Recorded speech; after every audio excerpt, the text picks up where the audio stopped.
ये रिश्ते में मेरी भाभी लगती हैं और वो भी बताऊं कैसे। और शादी नहीं मैंने करानी, मैंने तो ताऊ के घर करानी है। बहन किरण चौधरी जी, मैंने बहन तो कहा, लेकिन तो शाम वालों को पता होना चाहिए कि असली रिश्ता क्या है। बताऊं, बता दूं, सबको पता होना चाहिए। ये रिश्ते में मेरी भाभी लगती हैं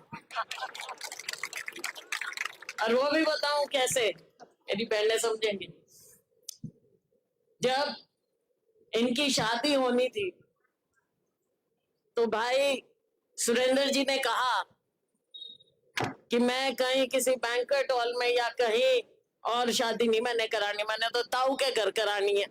तो मेरे पिताजी स्वर्गीय चौधरी दलबीर सिंह जी के घर दिल्ली में तुगलक रोड में, जब वो केंद्र में मंत्री थे 7 नंबर तुगलक रोड में, तब वहां पे इनकी शादी हुई थी मेरे पिताजी के घर में 73 में 72 में। तो हम तो छोटे छोटे थे, ये भी बड़ी नहीं थी ज्यादा। तो ये जो पारिवारिक रिश्ता रहा, आज हम वहीं आए। ये तो शाम ऐसी जगह है जो कि इनके घर का परिवार का है, इस पे मैं फिर आऊंगी। हमारे साथ हमारे भाई कांग्रेस पार्टी के बहुत वरिष्ठ नेता, राष्ट्रीय स्तर पर हमारे सीनियर महासचिव, अनेकों जिम्मेवारियां इन्होंने बखूबी निभाई है। अभी कर्नाटक की बात हुई, जो भी काम इन्हें दिया जाता है बड़ा सोच समझकर कॉन्फिडेंस से दिया जाता है। इन्होंने भी बहुत कम उम्र में राजनीति शुरू की, अभी भी कम उम्र है वैसे, देखने में बेशक लंबा चौड़ा हो, पर सीनियर हैं। अभी हमारे राज्यसभा के सांसद भी हैं भाई रणदीप जी सुरजेवाला। इनके पिताजी को भी आप अच्छी तरह से जानते रहे, जिन्होंने कांग्रेस पार्टी भी चलाई। बल्कि मैं कहूंगी कि पहली बार जब मैं जेल गई, बुड़ैल जेल, तब वो हमारे प्रदेश के अध्यक्ष थे और उनकी अगुवाई में मैं सबसे पहले जेल गई थी। हमारी छोटी बहन,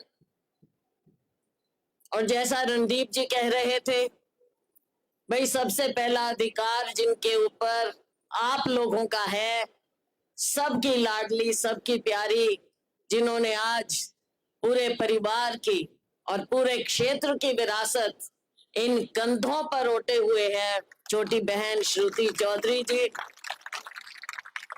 छोटी जरूर है, लेकिन जिम्मेवारी जो इन्होंने निभाई है, मैं समझती हूँ कि बड़े से बड़े, सीनियर से सीनियर, समझदार से समझदार लोग इतना काम नहीं निभा सकते जितना हमारी बहन श्रुति चौधरी ने करके दिखाया।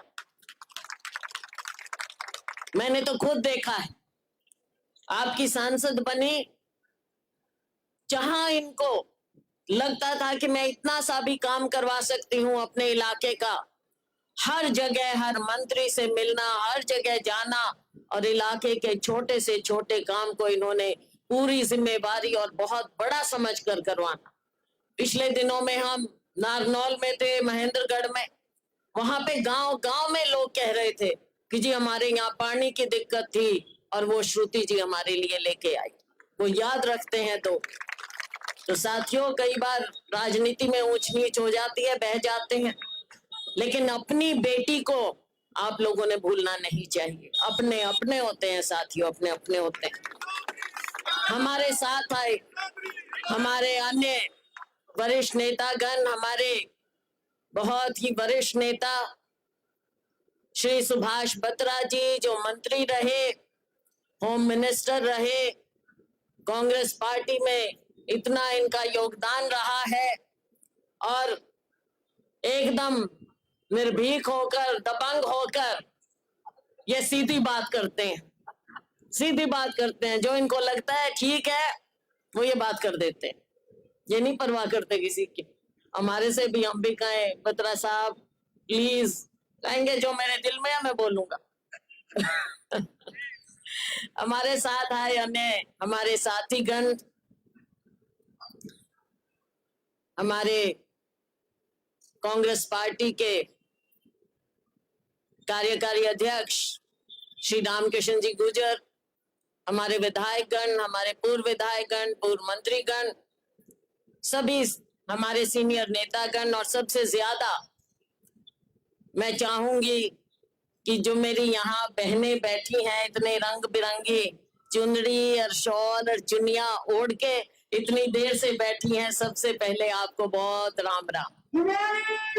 मेरे बुजुर्ग और मेरे तो शाम के आसपास के बहुत ही ऊर्जावान मेरे नौजवान कैरू ब्लॉक के मेरे बहुत ही ऊर्जावान साथियों, मेरे वरिष्ठ साथियों ने, नेताओं ने, बहन जी ने, रणदीप भाई ने, बहन श्रुति ने आपको बातें कही, राजनीतिक बातें कही। तो साथियों आप सब समझते हैं, क्योंकि ये जो जहां पे हम खड़े हैं ये क्षेत्र राजनीतिक रूप से बहुत ही बहुत समझदार इलाका है ये, बहुत, क्योंकि आपका राजनीति में आपका बहुत योगदान रहा, आज से नहीं दशकों से, चाहे बंसीलाल जी के समय से जो आपने उनको जो इज्जत दी, चाहे सुरेंद्र सिंह जी को दी, आज हमारी बहन किरण चौधरी जी को आप जो साथ दे रहे हैं, बहन श्रुति जी को, तो आप लोगों को मैं बहुत बहुत मेरा नमस्कार, मेरी राम राम, मेरा नमन।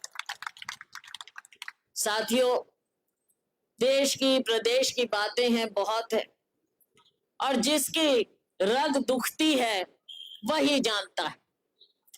मेरी बहनें जो इतने इत्मीनान से बैठी हैं इनको पता है आज महंगाई का क्या आलम है, इनको पता है आज घर कैसे चलाने में दिक्कत हो रही, इनको पता है कि जो इनके बच्चे घूम रहे हैं, ना ढंग की शिक्षा मिल रही, शिक्षा नीति का ये हाल है कि ये सरकार कहती है कि बच्चों को पढ़ाओ, लेकिन सैकड़ों स्कूल, सरकारी स्कूल बंद किए जा रहे हैं।